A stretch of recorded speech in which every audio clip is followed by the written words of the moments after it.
چاہے تم اس حالت میں ہو کہ جہاد کرنا تم پر آسان ہے یا اس حالت میں ہو کہ جہاد کرنا تم پر بھاری ہے، بہرحال کوچ کرو۔ مفسرین نے خفافاً اور ثقالاً کے بہت سے معنی بیان فرمائے۔ ایک معنی یہ ہے کہ تمہارے نکلنے میں آسانی ہو یا مشقت، پھر بھی نکلو۔ دوسرا معنی یہ اہل و عیال کم ہو یا زیادہ۔ تیسرا یہ کہ اسلحہ کم ہو یا زیادہ۔ چوتھا یہ کہ سوار ہو کر نکلو یا پیدل۔ پانچواں یہ کہ جوان ہو یا بوڑھے۔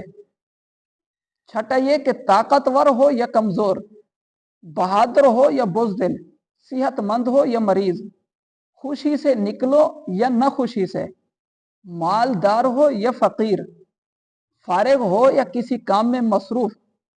خلاصہ یہ ہے کہ حضور صلی اللہ علیہ وسلم جب اور جن مسلمانوں کو جہاد کے لیے بلائیں تو انہیں جہاد میں جانا ضروری ہے، چاہے وہ کسی بھی حال میں ہوں۔ صحابی رسول حضرت ابو طلحہ انصاری رضی اللہ عنہ کا شوق جہاد۔ حضرت انس رضی اللہ عنہ فرماتے ہیں، حضرت طلحہ انصاری ابو طلحہ انصاری نے ایک مرتبہ سورۃ توبہ کی تلاوت فرمائی۔ جب اسی آیت پہ پہنچے انفروا خفافا وثقالا، کہ تم چاہے خوشی سے یا ناخوشی سے، آسانی یا مشکل سے، کوئی بھی ہو، کوچ کرو جہاد کے لیے۔ جب اس آیت پہ پہنچے تو اپنے بیٹوں سے فرمایا میرے لیے جہاد کا سامان تیار کرو، میرے لیے جہاد کا سامان تیار کرو۔ ان کے بیٹوں نے عرض کی اللہ تعالیٰ آپ پہ رحم فرمائے، آپ نبی کریم صلی اللہ علیہ وسلم کے ساتھ غزوات میں حاضر ہوتے رہے، یہاں تک کہ حضور صلی اللہ علیہ وآلہ وسلم کا وصال ظہری ہو گیا۔ پھر حضرت ابو بکر صدیق رضی اللہ عنہ کے ساتھ جنگوں میں شریک ہوئے، یہاں تک کہ خلیفہ اسلام خلیفہ اول کا بھی وصال ہو گیا۔